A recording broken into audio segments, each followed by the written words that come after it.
Kumusta po kayo? Bago po ang lahat, first things first.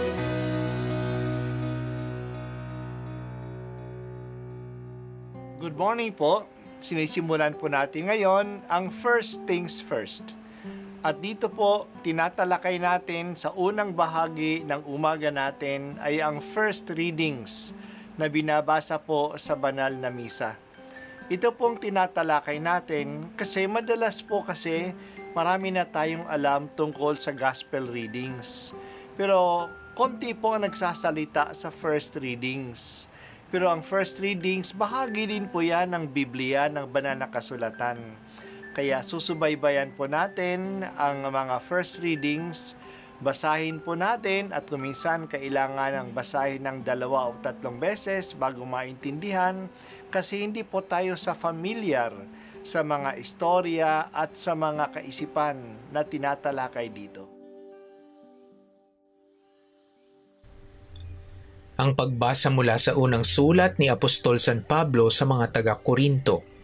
Mga kapatid, tungkol sa mga babanggitin ko ngayon, hindi ko kayo maaaring purihin.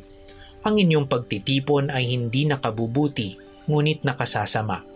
Una sa lahat, nabalitaan kong kayo'y nagpapangkat-pangkat sa inyong pagtitipon, at ako'y naniniwalang may katotohanan iyon.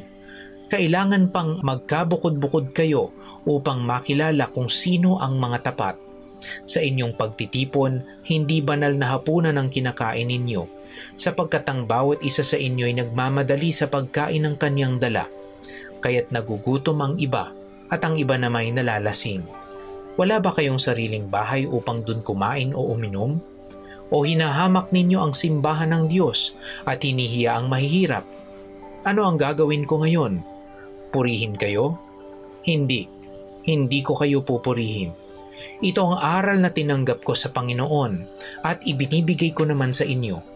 Ang Panginoong Hesus, noong gabing siya'y ipagkanulo, ay dumampot ng tinapay, nagpasalamat at pinaghati-hati ito, at sinabi, "Ito ang aking katawan na inihahandog para sa inyo.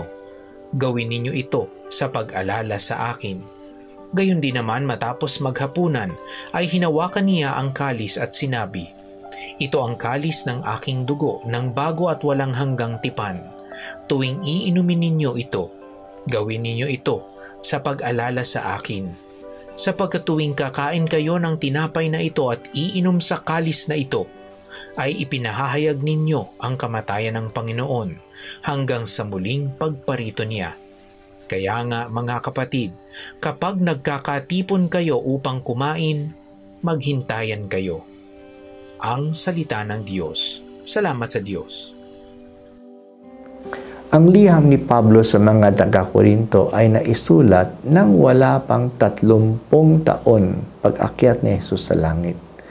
Ang ibig sabihin nito na ang liham na ito ay naglalaman ng mga kaugalian at katuruan ng mga unang taon ng simbahan. Noon pa man ang mga Kristiyano ay may kaugalian ng magtipon tuwing linggo para sa paghahain ng huling hapunan. Nagmimisa na sila noon pa man. Pero iba ang pagtitipon nila. Sila yung sasama-sama sa hapunan na may kanya-kanyang dalang pagkain. Kumakain sila ng sama-sama na kinakain ng kanilang dala. At sa isang bahagi, kukuha ang namumuno ng alak at tinapay at sasabihin sa kanila noon kung ano ang sinabi ni Jesus sa huling hapunan, na ang tinapay ay ang kanyang katawan at ang alak ay ang kanyang dugo ng pagtitipan. Ang formula natin ng consecration ngayon ay ganoon din ang ginagamit nila.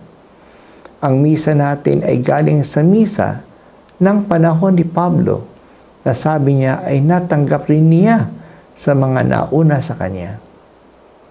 Ito'y galing mismo kay Jesus na ipasa na kay Pablo sa pamagitan ng tradisyon at ang tradisyong ito'y pinasa din niya sa mga taga-Korinto. Pero hindi natuwa si Pablo at pinagalitan niya ang mga taga-Korinto dahil sa pang-aabuso na nangyayari sa kanilang hapunan. Nagpapangkat-pangkat sila. Iba ang grupo ng may kaya, iba naman ang grupo ng mga mahirap. Hindi sila nag-aantayan sa pagkain at hindi rin sila nagbabahaginan. Kanya-kanyang kain sila. Kaya ang mga mayayaman, dahil sa may kaya sila, marami silang dalang alak at pagkain. Nalalasing pa ang iba sa kanila. Sa pangkat naman ng mga mahirap, konti lang ang kinakain nila at nagugutom pa nga sila.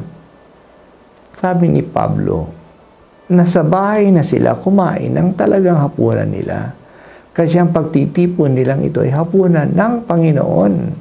Ang Panginoon ang pinagsasaluhan nila at hindi ang pagkain dala-dala nila, wika ni Pablo.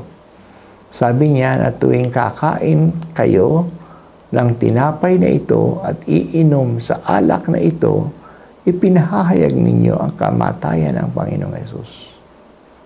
Pinapaalaala ni Pablo dito na dahil sa sabay-sabay nating pagdiriwang kay Kristo, mag-aantayan tayo sa isa't isa at alalahanin natin ang isa't isa. Dahil si Jesus ang ating pinagsasaluhan, pahalagahan natin ang bawat isa. Hindi maging maayos ang ating pagdiriwang ng banal na Eucharistia na tayo'y nagkakapangkat-pangkat. Kailangan din tayong paalalahanin ng ganitong katuruan ngayon. Ito ay kaugnay sa sinabi ni Jesus na kapag tayo'y nagdadala ng alay sa Diyos at naalaala natin na ang kapatid natin ay may sama ng loob sa atin, iiwan muna natin ang ating alay sa harap ng altar at makipagbati sa ating kapatid. Hindi tayo makakalapit sa Diyos na malayo ang ating loob sa ating kapwa o ang kapwa natin ay may galit sa atin. Dahil dito, sinisimulan natin ang banal na misa sa pag-amin ng ating kasalanan at paghingi ng tawad at panalangin sa ating kapwa. Bago pa nga magkomunyon, nagbabatian tayo ng kapayapaan. Hindi natin mapaghihiwalay ang pagtanggap sa Panginoon at ang ating pagtanggap sa ating kapwa. Salamat po Panginoon at palagi ka namin naalaala kapag kami nagsisimba. Napakasarap mong isipin na ang misa ay pinagdiriwang namin ngayon ay siya ring misa sa huling hapunan at siya rin ang misa ng mga naunang simbahan. Ito rin ang misa na ipinagdiriwang ng mga santo. Salamat at hanggang ngayon nakikiisa kami sa iisang pagdiriwang na iyong pag-aalay, O Panginoong Hesus.